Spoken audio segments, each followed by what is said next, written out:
We're all familiar with the 2007 New England Patriots.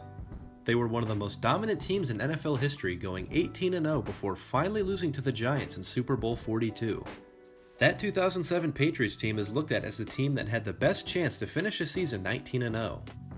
But there's another team that often gets overlooked in this discussion, and that's the 2009 Indianapolis Colts. The 2009 Colts could have very easily had a perfect season.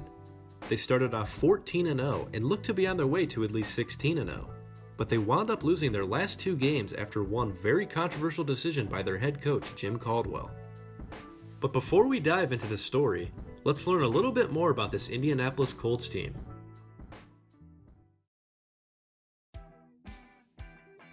With the first pick in the 1998 draft, the Indianapolis Colts selected Peyton Manning from the University of Tennessee. Manning was expected to have a transformative effect on the franchise, and after only one season of growing pains, that's exactly what happened.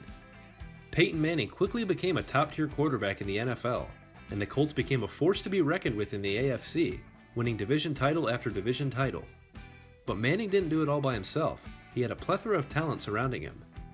There was Hall of Fame receiver Marvin Harrison, Pro Bowl receiver Reggie Wayne, and Pro Bowl running back Edgerrin James, just to name a few. Peyton Manning and Marvin Harrison would go on to become a legendary duo.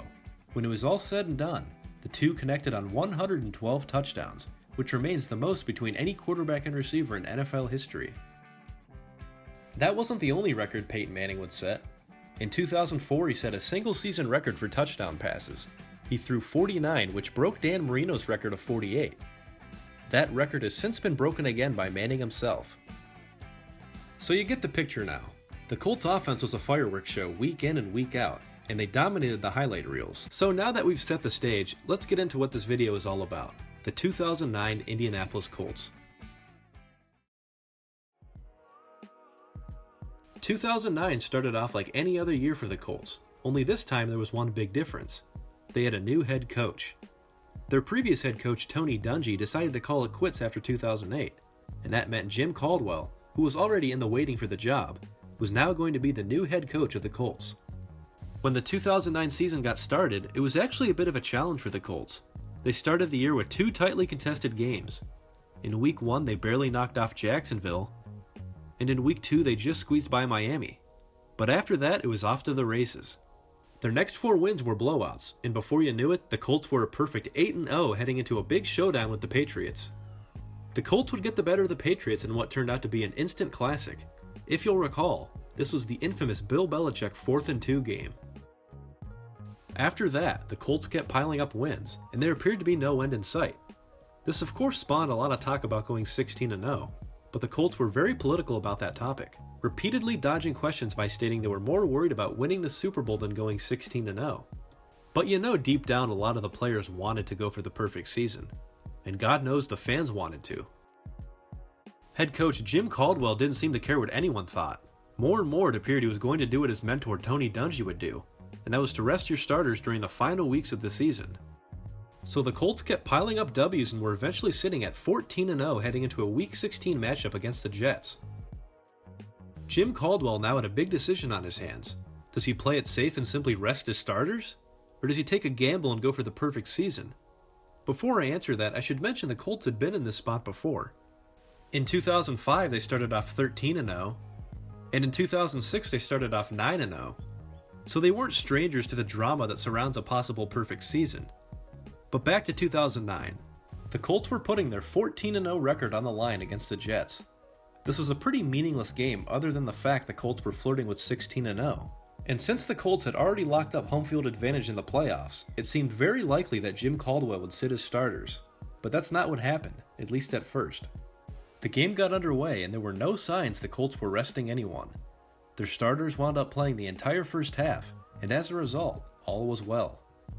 The Colts had the lead going into the half, and it looked like they were well on their way to 15-0. Then came the second half, and Jim Caldwell had still not taken his starters out. After the Jets returned the second half kickoff for a touchdown, Peyton Manning still came back onto the field for the Colts, and he even led them on another scoring drive. But it would be after that Jim Caldwell would finally do the unthinkable. With about 1:30 left in the third quarter, he decided to pull his starters from the game. That meant instead of Peyton Manning being under center, you would see the one and only Curtis Painter. Who's Curtis Painter, you ask? He was the Colts' rookie 6th-round draft pick, and he had yet to take a snap in the NFL. So now, given the circumstances, it wasn't looking good for Indianapolis. Curtis Painter would struggle, to say the least. On his first drive, he fumbled, which immediately led to a Jets touchdown. And it didn't get any better after that. He continued to struggle mightily, eventually tossing an interception late in the 4th quarter to clinch a loss for the Colts. With that dagger in the heart, the Jets ran out the clock and wound up winning by a final score of 29-15. Stating the obvious, the Colts' perfect season was now out the window. They fell to 14-1, and you could clearly see the disappointment on many of the faces of the Colts players. They were not happy with throwing away a chance at history, especially when that method hasn't even worked in the past. The Colts would again rest their starters the following week against Buffalo. As a result, they lost the game and finished the season with a record of 14-2.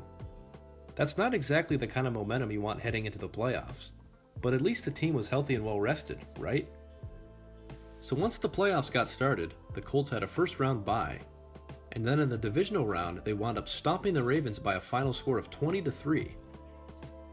And then in the AFC Championship game, they defeated the Jets of all teams by a final score of 30-17. So playing it safe and resting their starters appeared to be paying off.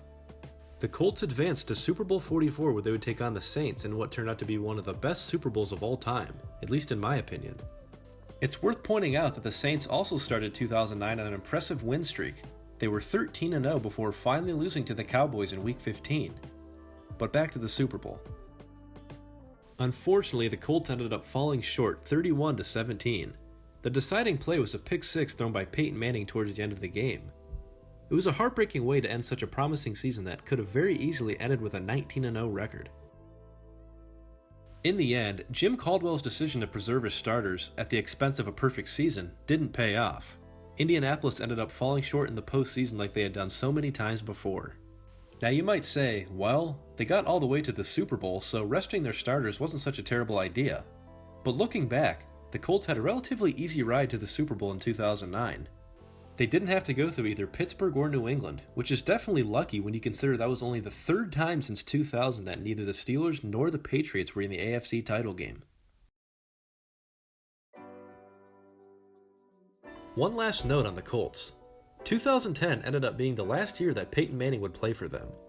They had an underwhelming 10-6 record, and they lost in the first round of the playoffs. So 2009 was really the last dominant year of the Peyton Manning era in Indianapolis. Well guys, that's going to wrap up this video. I hope you enjoyed learning a little bit about the 2009 Indianapolis Colts. That was a really bad decision by Jim Caldwell in my opinion. You don't get many chances to go for a perfect season, so when the opportunity arises, I really think you should pounce on it, not just treat it like it's any other record. I remember Chip Kelly did that once with Nick Foles. Nick Foles could have very easily set the record for most touchdown passes in a single game, but Chip Kelly yanked him with plenty of time left. I thought that was a really inconsiderate thing to do. By the way, if there are any Colts fans watching this, I'd really like to hear from you. Tell me what your reaction was to Jim Caldwell not going for 16-0. I know I would be pretty upset if my Browns did that, so I can only imagine what you guys went through. So with all that said, I'm going to end the video. Please hit subscribe if you haven't already, and hit like and share and all that fun stuff. Until next time, I'm Ramen Robbie, and thanks for watching.